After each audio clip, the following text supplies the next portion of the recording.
5 minutes. Yeah, it does. Like on their ticketing? They might only say that. Yeah, they said that. We can play something like spring.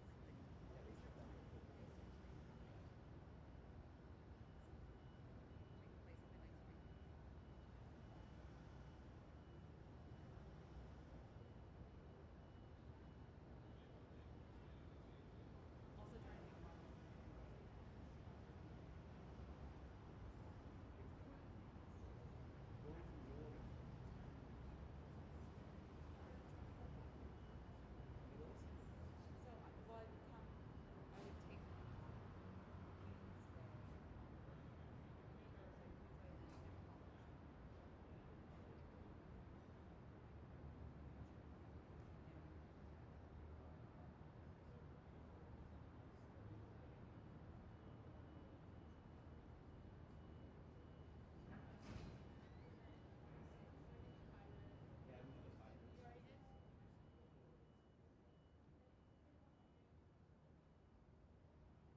Okay, we're gonna go in 1 minute, guys. 1 minute. We've done our sound checks. Everyone's good? Yeah. Just talk like this? Okay. And how's that? It's work? Good?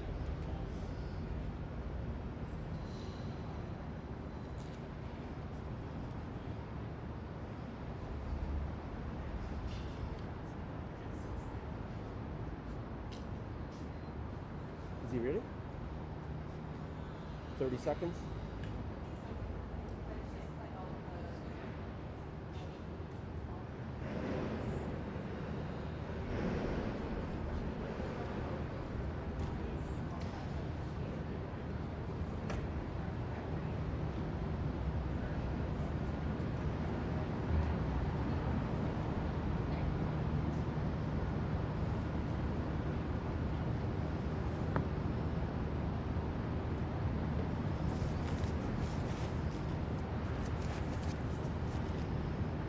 Okay, we'll go in 10 seconds.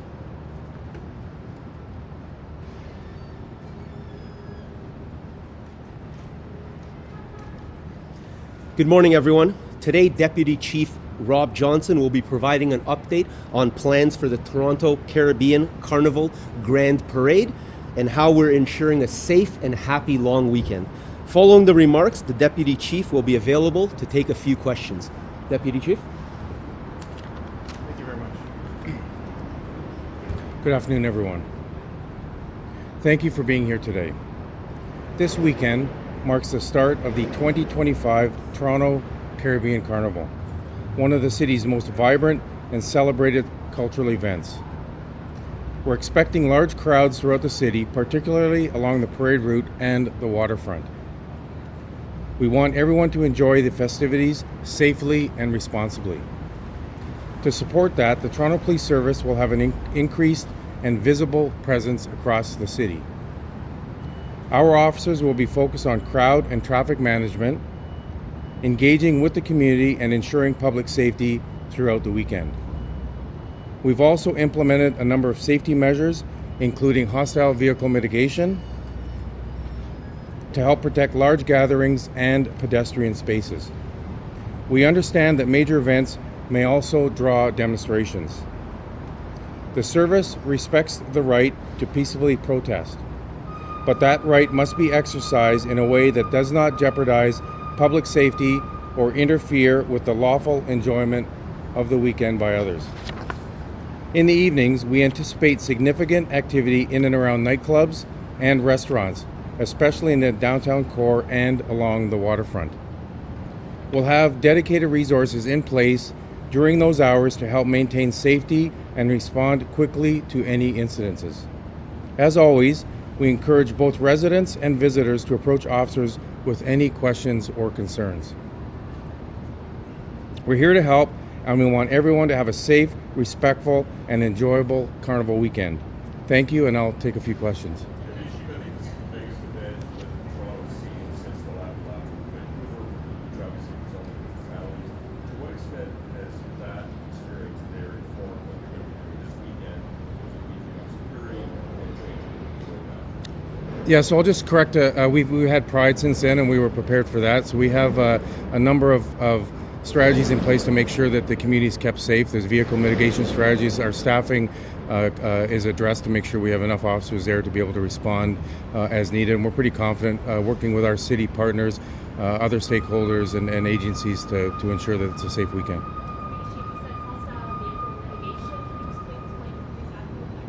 Yeah, so we'll have strategies in place. There's different type of vehicles and specific equipment that will help us block off routes that vehicles can take to to harm pedestrians or people using the streets. Physical barriers, yeah, and it can come in a number of different types of equipment. There's specific equipment designed for vehicle mitigation, but we can also use larger vehicles like buses and trucks, etc. Even our police vehicles to make sure that that we can divert that. Is there anything unique to Carnival and the people who come from the United States, for example, from different places? Is there anything unique about this festival, compared to others? Well, it's a large event. I think it's the largest in North America, and it's one that we've celebrated for decades in this city. And what's unique about it is everybody has a good time, and we have people from all over, all over the country and frankly the world that come here to celebrate it. So it's unique because it draws so many people.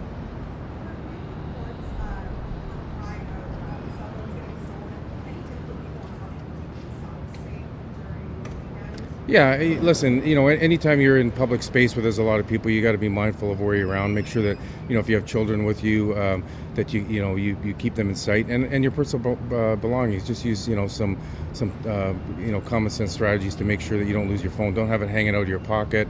Put it somewhere where it's safe, and just be mindful of where you are and who's around you.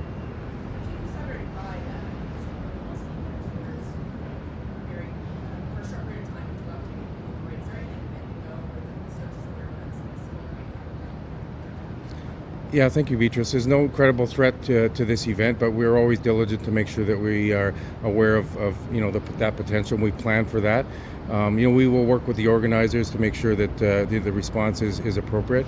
But I want to emphasize, the hope that everybody will respect the great festival that this is, and to allow it to happen peacefully and safely for those that are involved. Challenges that the beach in terms of enhancing police presence in the nightclubs and where late night establishments is the states to celebrate. Yeah, we run a deployment in the downtown core Thursday, Friday, Saturday, Sunday, all year round, and so our officers, are well prepared to deal with that. But there is an increased number of people that are going to use these facilities, so we've staffed up accordingly to make sure that we're able to respond as quick as possible should something occur.